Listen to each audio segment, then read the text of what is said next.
I still feel the weight of my mother's old analog camera in my hands, a phantom limb I can never truly let go of.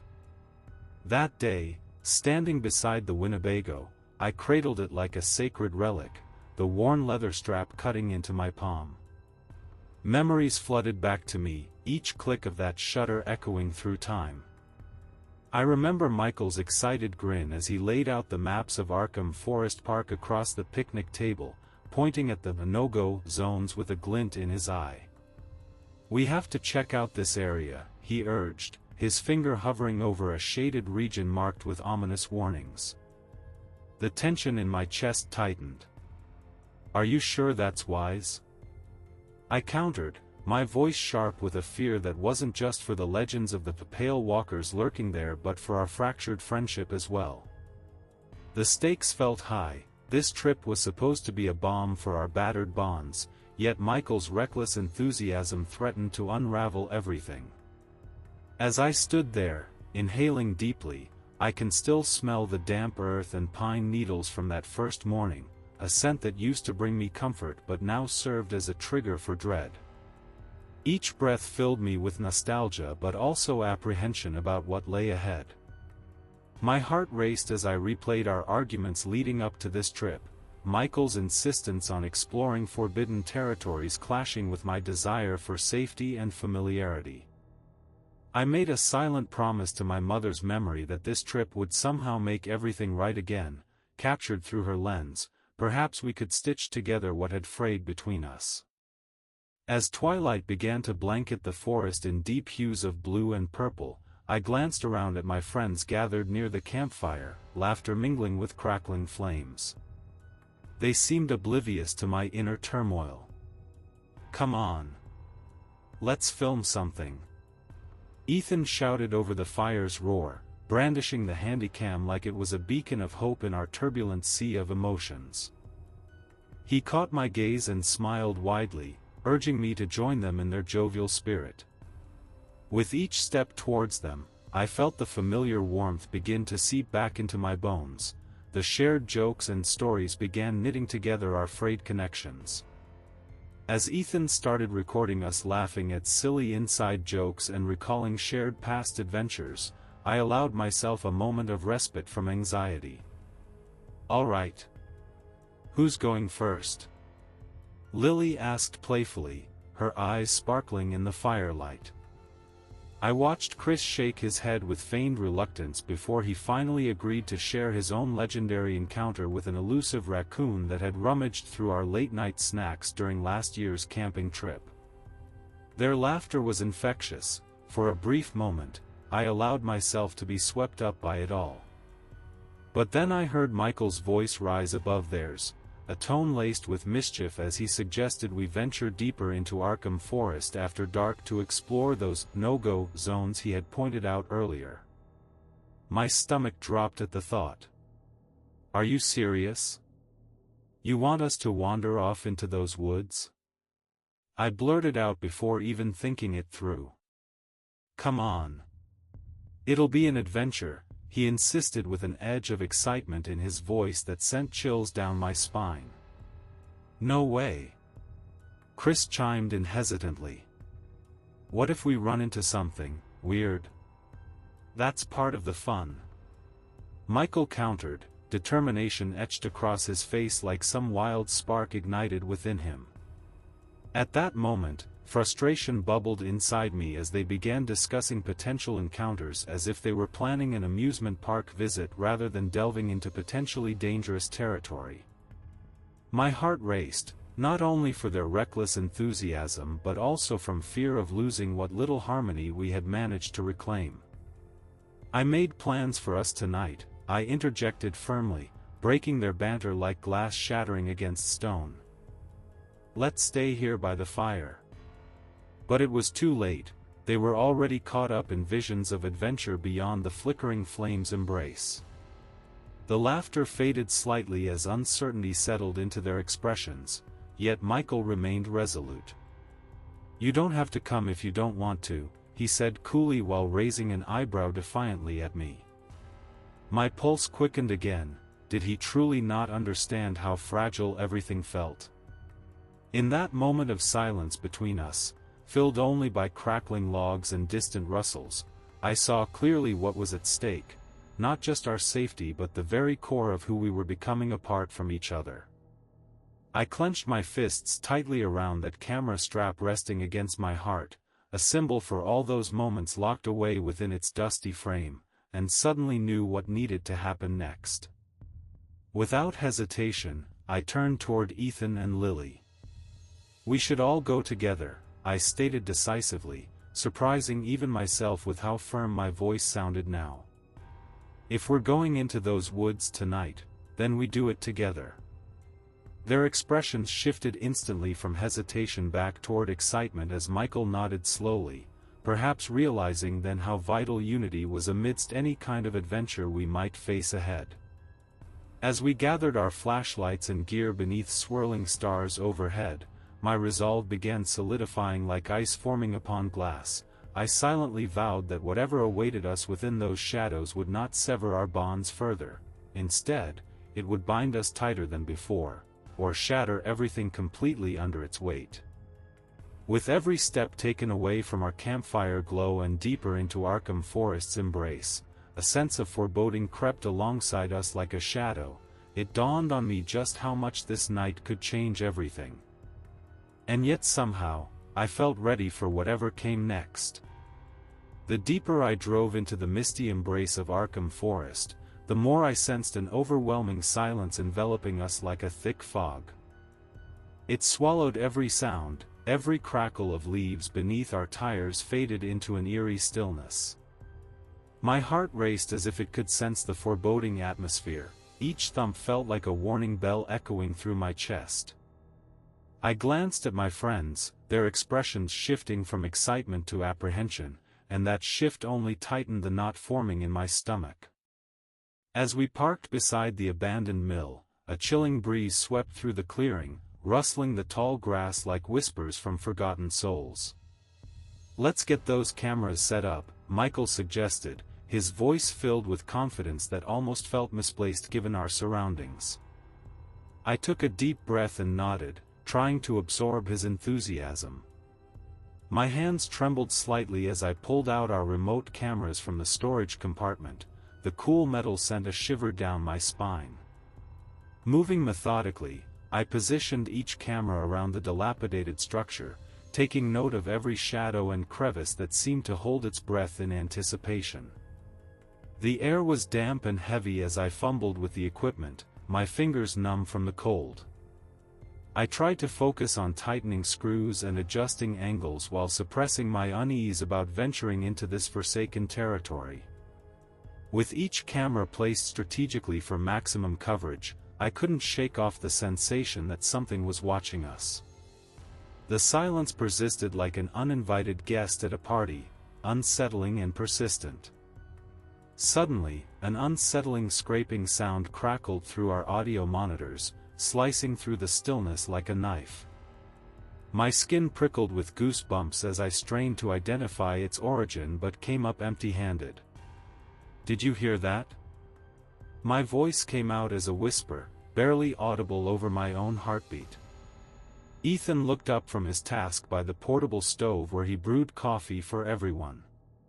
His brow furrowed slightly in confusion before he shook his head dismissively. "Probably just some animal," he said nonchalantly, but I saw a flicker of doubt cross his face. A part of me wanted to believe him, however, another part felt an ancient fear clawing at my insides. I decided to distract myself by stepping away from the mill's oppressive atmosphere and wandered towards a nearby thicket where I hoped to see something more comforting than shadows. Instead, I stumbled upon a deer standing completely still among the trees, a sight that should have evoked peace but instead sent chills racing down my spine. Its eyes were vacant and glazed over as if it wasn't entirely present in this world. A sudden wave of dread washed over me. Something was amiss in these woods. "Hey! Check this out!"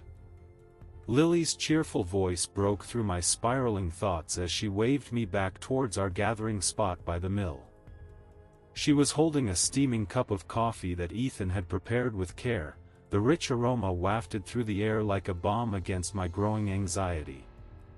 I walked back hesitantly, forcing myself to engage with her enthusiasm even though unease lingered in every corner of my mind.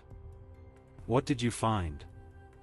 I asked her as she gestured dramatically toward one of the cameras now positioned near what used to be an entrance to the mill. "There's something so creepy about this place," she declared with wide eyes that sparkled under the fading light of day. "I mean, look at it. It's practically begging for ghost stories." Her laughter rang out like an invitation into camaraderie. It was infectious enough that despite myself, I chuckled along. Yet even laughter couldn't drown out those nagging feelings lingering beneath my skin. They coiled tighter with every passing moment spent here. As twilight descended upon us like an unwelcome fog rolling in from the sea, shadows stretched longer across our campsite. The oppressive quiet returned with renewed ferocity, each sound we made felt amplified against its backdrop.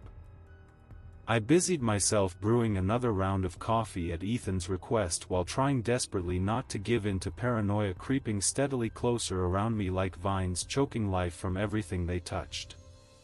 But just then, another scraping sound echoed across our monitors. A low growl mixed with rustling leaves came next, a sound so foreign it sent cold dread coursing through me once again. "Did you hear that?"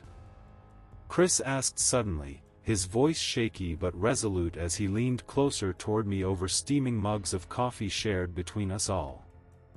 "I did," I admitted quietly while glancing sideways at Michael, who wore an expression somewhere between amusement and concern, the kind you might expect when someone told him they'd seen a ghost on their way home late at night. "Just ignore it." Max chimed in cheerfully despite himself, his bravado faltering ever so slightly beneath layers of bravado wrapped tightly around him like armor against fear itself, but there was little comfort in his words now tinged by uncertainty hanging thickly over us all. "Maybe we should head back soon." My suggestion slipped free before I'd fully grasped its implications. I didn't want them thinking I was being cowardly, but even those brave enough needed their fears acknowledged sometimes too. Perhaps tonight wasn't meant for adventurous spirits after all? At that moment everything shifted, the atmosphere thickened ominously around us like smoke rising from dying embers until finally settling down into suffocating stillness once more. Nothing stirred except for our nervous breathing punctuated intermittently by faint sounds echoing through trees surrounding us. They beckoned forth hidden terrors lurking just beyond reach. A chilling reminder that we had wandered far beyond safety's grasp without any real understanding about what lay ahead within those dark depths waiting patiently. It dawned on me then, perhaps we had ventured too far already. I remember that moment vividly, the chill creeping down my spine as I stared at the flickering thermal camera feed. My heart raced as the screen illuminated a pale, elongated form lurking near the crumbling foundations of the abandoned mill. I couldn't believe my eyes. It was almost as if reality had twisted itself into something nightmarish. I adjusted the settings on my mother's old analog camera, my hands trembling with a mix of excitement and dread. The ancient device felt like a lifeline, connecting me to something tangible amid this surreal experience. "Do you see that?"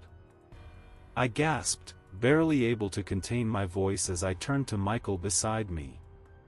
His wide eyes mirrored my shock, and I could hear him inhale sharply, a sound that shattered the oppressive silence surrounding us. The atmosphere shifted, what had felt like mere curiosity morphed into something much darker. Then, an acrid scent invaded my senses, metallic and wrong, like old copper mixed with stagnant water. It hung in the air, sending a wave of nausea through me. I stumbled backward, trying to process what was happening when suddenly, my boot caught on a loose rock beneath me. The loud crack echoed through the clearing like thunder, and in that instant, I knew I had sealed our fate. "Guys! Did you hear that?" My voice trembled as panic surged through me. The eerie silence that followed felt thicker than before, it wrapped around us like a tightening noose. Ethan and Lily looked up from their conversation, confusion etched across their faces. "What's going on?" Lily asked, her cheerful demeanor faltering in the face of our sudden anxiety. "It's just a deer or something," Ethan offered weakly, but there was no confidence in his tone. As if summoned by our fear, a low growl reverberated from deep within the woods surrounding us, deep and guttural. I looked at Michael again, his expression had shifted entirely from curiosity to terror. "We need to get out of here," he whispered urgently. That urgency ignited something primal within me, every instinct screamed for escape. "I can't leave without getting footage," I insisted almost reflexively, though doubt crept into my mind. It was madness to want to document this horror instead of fleeing from it. Yet still, my fingers worked the controls of the camcorder again, hoping against hope that maybe capturing this moment would somehow provide clarity or protection. The thermal feed flickered wildly as if the very essence of fear affected its function. In one frame, I saw it more clearly, a shadowy figure moving closer to us with unnatural speed. My stomach dropped. This wasn't just some figment of imagination or misinterpretation of data, it was real and coming our way. "Get behind me!" Michael shouted suddenly as he positioned himself protectively in front of us. I watched him falter slightly under the weight of his own bravado. We were all aware that whatever was out there didn't care about our bravado. Just then, another loud thump echoed through the clearing, the unmistakable sound of something heavy crashing against the mill's rotting wood. My breath hitched as adrenaline surged through my veins, fight or flight instincts kicked in hard. "We have to move now," I urged with urgency piercing through every word. Without waiting for confirmation, I turned toward the path back to our RV but stumbled over an uneven ground covered in roots and debris. Ethan rushed after me while Lily hesitated for a moment longer as if she were torn between two worlds, curiosity pulling her closer to danger while common sense urged her away from it. "Lily! Come on!" I yelled desperately over my shoulder as panic clawed at my throat. "I want to see it," she replied defiantly but took hesitant steps forward nonetheless. In that moment of tension-filled indecision, another growl erupted from behind us, more pronounced this time, and brought forth waves of terror crashing down on all three of us. There was no mistaking it now, whatever hunted us wasn't simply curious, it was hungry. As we began running toward safety in frantic unison, a chorus of pounding footsteps echoing against ancient trees, I dared a glance back at where we had come from only to catch sight of that pale form emerging fully into view. It stood there silhouetted against dimming twilight, a grotesque amalgamation of human-like features twisted into something monstrous and otherworldly. Its eyes glowed with an unsettling light, a piercing gaze fixated upon us, and its mouth opened wide in an impossibly wide grin revealing jagged teeth stained with memories long forgotten. My heart pounded louder than ever before as fear flooded through every vein in my body. I couldn't comprehend how such horror could exist beyond folklore or urban legends. In that split second before turning back towards escape, realization dawned upon me. Whatever we thought we knew about these woods was merely a veil over an unforgiving truth we could never fully understand. "Run! Don't look back!"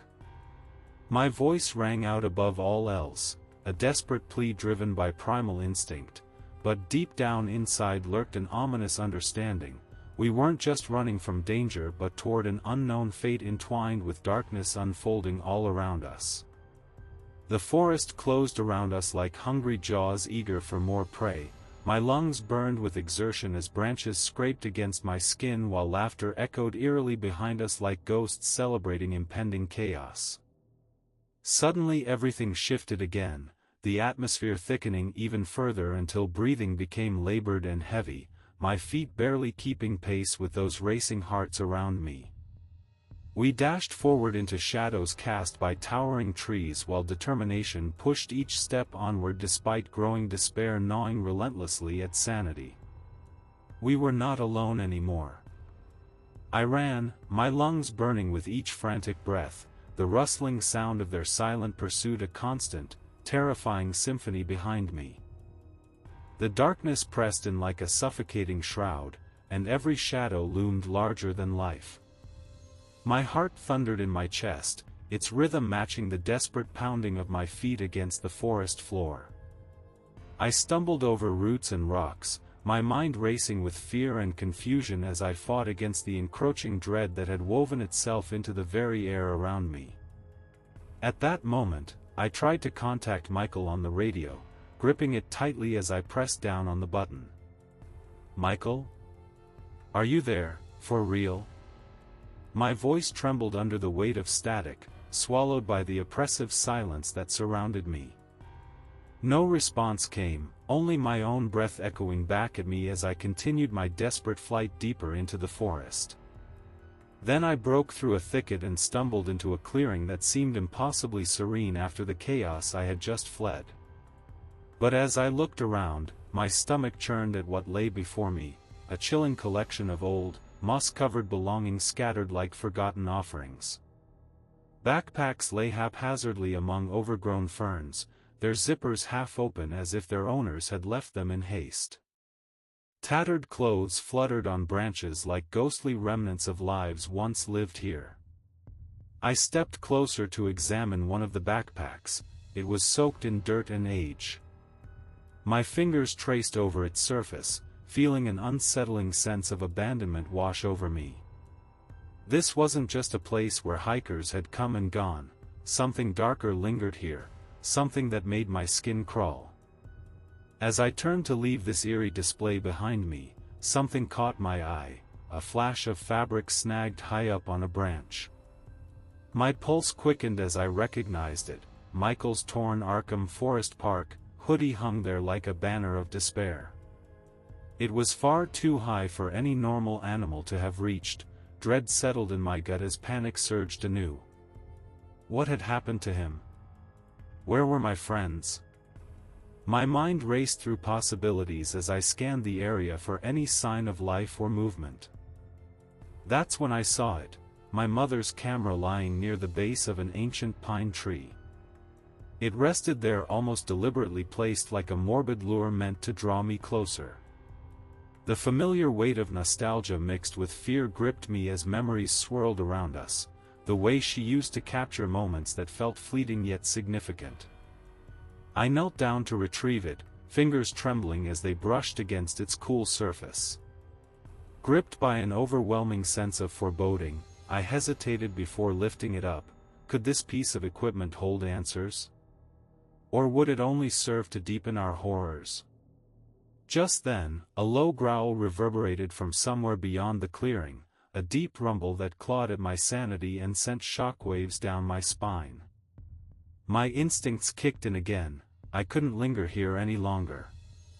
With renewed urgency, I pocketed the camera and spun around to escape this haunted place when another rustling sound echoed behind me, a clear indication that whatever was lurking had picked up on my presence. I dashed toward what appeared to be a narrow path leading further into the trees. Branches whipped against my skin as if trying to hold me back while every instinct screamed for survival urged me onward. The sensation of being pursued pressed heavily upon me now. It was not just fear but an ancient survival instinct igniting within my core. As darkness enveloped me again, anxiety clawed at every thought in my mind. What if Michael was hurt? What if no one else made it out? Doubt threatened to consume me whole while adrenaline propelled each frantic step forward. Ahead lay another clearing illuminated by pale moonlight breaking through gaps in thick foliage, a stark contrast to what lay behind me. A strange sense of calm washed over me momentarily until I noticed broken branches scattered across this new expanse, the signs of a struggle evident beneath moonlit shadows cast by twisted trees. Suddenly, clarity struck. This wasn't just random debris, something had happened here. Panic surged again like icy fingers gripping my heart when I spotted more belongings strewn across the ground, a flashlight flickering weakly amidst crumpled clothing and abandoned gear indicating that someone had been trying desperately to make their way out. "Michael!" I shouted hoarsely into the void surrounding me. Desperation colored every syllable with trepidation, but all remained still in response. Then an unnerving whisper drifted through the trees, a voice echoing just beyond comprehension but laced with unmistakable intent, "Come find us." An icy chill snaked down my spine as each word dripped with malice. Was this some cruel trick played by whatever hunted us? Or was it simply madness creeping into my thoughts? I stumbled backward instinctively before spinning away from where those words originated. Terror propelled me toward deeper shadows where no voice could reach or taunt me anymore, not knowing if they were real or figments conjured from sheer fear alone, fueled by darkness closing around us all. With each step deeper into Arkham Forest's grasping arms came heartache mingled with dread, the thought lingering that perhaps we were never meant to uncover its secrets after all. I remember the moment my fingers brushed against something large and strangely organic tucked into the roots of a gnarled tree. The air felt charged, electric, with an unsettling anticipation that sent shivers down my spine. I pulled the object from its hiding place, revealing a pulsing, translucent sack the size of a football. My breath caught in my throat as I stared at it, cold dread blooming in my chest. No way was this just a territorial animal, this was a breeding ground, a nidus. A sudden snap of twigs echoed behind me, sharp and deliberate, not the wind or the forest's whispers. My heart raced as I realized I had been discovered.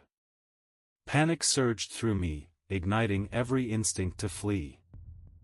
I turned slowly, dread pooling like ice in my stomach as I saw them emerge from the dark mouth of a hidden cave, 5 or 6 pale figures, their bulbous eyes fixed on me with an eerie intelligence. They glided forward with an unsettling grace that made every hair on my body stand on end. I stumbled backward, feeling the earth shift beneath me as fear clamped down like a vice around my chest. My mind screamed for action. I couldn't stay here any longer. In one swift motion, I grabbed my camera and bolted toward the path leading back to the truck, adrenaline flooding my veins. Every instinct urged me to scream, but I choked it down, a primal scream caught in my throat as I sprinted through the underbrush. Branches clawed at my arms and legs as I barreled through the thick foliage, heart hammering wildly against my ribcage. I could hear them behind me, swift and silent, their footsteps almost ghostly as they pursued me into the depths of the forest. The pulsing sack still weighed heavily in my mind. What had I stumbled upon? What kind of horrors lurked in this cursed place? Just when I thought I'd managed to create some distance between us, I heard a rustle to my left, a sound that sent fresh waves of terror crashing over me. They were everywhere now, shadows flitting between trees like wraiths stalking their prey. My breath came in ragged gasps as I pushed myself harder, knowing they were faster and more agile than any human could be. I dared not look back again, it would only slow me down. Instead, I focused on reaching the clearing where our truck was parked, a beacon of safety amidst this nightmare. "Come on. You can do this." The words echoed in my mind like a mantra as I surged forward. As I broke free from the dense undergrowth into an open space, relief washed over me momentarily, until reality crashed back in like an icy wave. My heart sank at the sight before me. Our Winnebago stood there in stark contrast against the shadows closing in around me.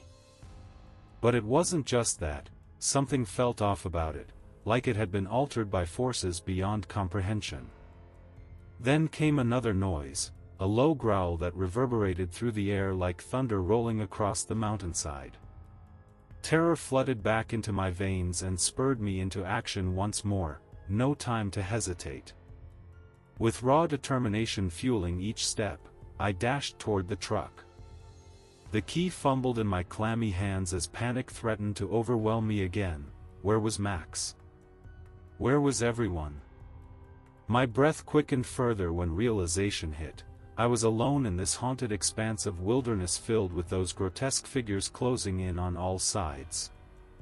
Finally managing to shove open the door with shaking hands, I threw myself inside and slammed it shut behind me with a loud thud that echoed ominously within the empty vehicle's confines. The world outside felt eerily quiet for a heartbeat before chaos erupted. The sound of scratching claws scraping against metal filled every corner of my mind like nails on chalkboard. Start. Please start. Desperation tinged my voice as I turned the ignition key repeatedly. The engine sputtered but held firm against whatever darkness lurked outside.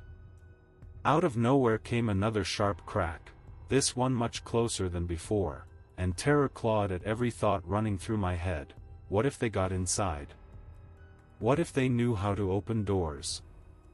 A cold sweat trickled down my spine while uncertainty gnawed at every inch of courage left within me. With trembling fingers gripping tightly onto steering wheel's worn leather covering while praying for salvation from whatever horrors had chased me here, I pressed down hard onto accelerator pedal without hesitation. Tires screeched violently against gravel underfoot before launching us forward into night's enveloping embrace. The landscape rushed by in frantic blurs of shadows and moonlight filtering through treetops above, the monstrous figures fading behind us until finally blending into ethereal darkness once again as silence reclaimed its dominion over Arkham Forest.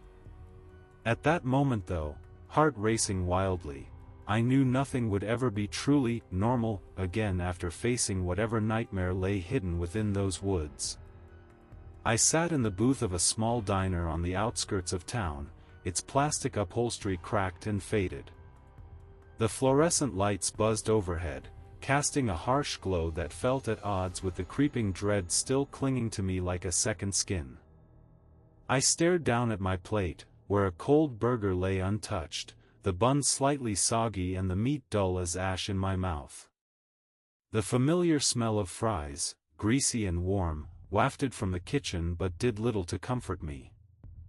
I know this sounds insane, I began, glancing across the table at Sheriff Collins, who sat with his arms crossed, an expression of skepticism etched across his face. But you have to believe me. We saw something out there, something unnatural. My voice wavered as I attempted to convey the horror of what I had experienced. But each word felt hollow, unconvincing even to my own ears. Listen, he replied, leaning back slightly, as if my words physically repelled him. We've had bears roaming through this area. It's easy to mistake one for something else when you're scared. His tone was patronizing. It was clear he had already dismissed my fears as mere figments of an overactive imagination. Frustration boiled within me as I clenched my fists beneath the table. I'm telling you. Michael is missing. He went into those woods, and something happened. I struggled to keep my voice steady, anger mixed with desperation threatened to spill over. He raised an eyebrow, skepticism deepening into disbelief. Missing persons happen all the time. It's not uncommon for people to get lost in the forest. He waved a dismissive hand before taking a sip of his coffee, black and bitter, while I absorbed his indifference like a punch to the gut. The waitress ambled by with a half-hearted smile before refilling his cup. I caught her eye and shook my head slightly. There was no point in dragging anyone else into this madness, no one would understand. It all felt surreal, like trying to explain a nightmare that hung on the edges of reality. I pushed away from the table and stood up abruptly, feeling dizzy with frustration. I need proof, I muttered under my breath as I walked outside into the crisp air that whipped around me like a cold embrace. The diner's neon sign flickered behind me, casting erratic shadows across the gravel lot. I pulled out my mother's old camera from my bag as if it might hold some answers or at least provide solace amid this chaos. My heart raced as I loaded film into it, every click echoed in my mind like gunfire, a reminder that I wasn't alone in this fight against oblivion. Back inside my cramped motel room later that evening, I set up a makeshift darkroom on the chipped wooden desk littered with pamphlets about local attractions and maps marked by time, each one concealing more than it revealed. The faint smell of mildew mingled with anticipation as I developed the film carefully under dim red light. As each image emerged from the tray, clarity washed over me like waves crashing on shore, the grainy photograph revealing their eyes staring back at me from within darkness, those pale figures hauntingly familiar yet utterly terrifying. My breath caught in my throat. There they were, undeniable proof of their existence captured on film. But would it be enough? I leaned closer to examine every detail, the way their bulbous eyes glimmered with unsettling intelligence against an inky backdrop, and felt despair grip me tighter than any fear ever could. This wouldn't convince anyone but me. It was just another piece of evidence that would tumble down into skepticism's abyss alongside Michael's disappearance. The thought sent fresh waves of anger coursing through me as reality set in once more. No one would take this seriously, not Sheriff Collins or anyone else who hadn't faced what lurked beyond civilization's fragile borders. They would chalk it up to wild imaginations and tales spun too thick for anyone not directly involved. I sat back heavily against the worn chair, overwhelmed by grief for Michael, my friend lost among shadows, as well as rage directed toward those who failed to understand or believe what lay hidden just beneath their ignorance-laden surface. I remember staring at that photograph for hours until dawn broke hesitantly through grimy motel windows, an orange haze creeping past curtains drawn tight against reality's light while revealing nothing but more unanswered questions waiting outside those walls. In that moment of quiet despair amid chaos swirling within me like storm clouds gathering strength, I resolved that if no one else would act upon these horrors then perhaps it fell upon my shoulders alone, uncovering truths buried deep within Arkham Forest's oppressive embrace while fighting against an unseen influence determined to keep secrets locked away forever. Every beat of my heart echoed louder than before, urgency surged through me anew, a fire igniting where hopelessness had threatened dominance over clarity, for Michael deserved more than mere apathy left behind by those unwilling or unable to comprehend what we truly encountered out there. I walked through the crowded streets of the city, a stark contrast to the silence of Arkham Forest. The metallic scent of ozone clung to the damp air, an unwelcome reminder of what I had escaped. Each time I caught that familiar odor, my heart raced uncontrollably, as if a part of me still resided in those cursed woods. I could almost hear the whispers of those pale figures echoing in the back of my mind, their bulbous eyes watching from the shadows. I found myself constantly scanning the alleyways and corners, searching for any hint of movement that felt out of place. My instincts sharpened over time. I learned to trust them even in this urban jungle. The buzz of city life was a cacophony, yet beneath it all, I remained attuned to an unnatural stillness, an anomaly that prickled at my skin and sent shivers down my spine. At home, my mother's camera remained locked away in a box under my bed, a silent monument to everything I lost during that ill-fated trip. It carried with it not just memories but also guilt, a moral debt I couldn't shake off. The weight of Michael's death pressed heavily on my conscience, an injustice no one seemed to care about except me. I wrote these words nightly in my journal, desperate attempts to reconcile with the haunting reality that lingered like fog across my thoughts. I remember staring at the blank page before me one evening, pen hovering above the paper as if waiting for some divine revelation. But all that emerged were fragments, the faces of my friends reflected in each line and shadow. "We saw something out there," I scribbled frantically, hoping to capture their essence before they faded from memory completely. With every stroke, anger churned within me like a tempest. It felt unjust that I alone bore this burden while others went about their lives unbothered by what lurked beyond civilization. I glanced out the window into the busy street below where people hurried past without noticing anything amiss. My blood ran cold as I thought about how quickly we dismissed the unseen, how easy it was to forget those who had gone missing in the woods or elsewhere when life demanded our attention elsewhere. My breath hitched as uncertainty clawed at me again. Were they still out there? Did they roam freely now without consequence? Pushing myself away from the desk with a determined shove, I decided to take action instead of letting despair paralyze me further. Grabbing my jacket and slipping into shoes worn from countless miles traveled within both forests and cities alike, I stepped outside into a world brimming with false safety. The cool air enveloped me like an embrace as I strolled toward a nearby park, a small patch of green amid concrete towers filled with people oblivious to lurking dangers just beyond their sightlines. Each footfall echoed louder than before against cobblestones slick with rainwater glistening under flickering streetlights casting long shadows behind me. In moments like these, surrounded by chirping crickets and rustling leaves stirred by an evening breeze, I tried envisioning what lay beneath those forest canopies, roots twisted together like fingers grasping for something lost while darkness coiled tightly around their trunks ready to ensnare anyone foolish enough to wander too close. As night descended fully over the landscape, darkness deepening until only faint silhouettes remained, I reached into my pocket for my phone only to find it buzzing incessantly with messages from Ethan and Lily checking in on me from afar.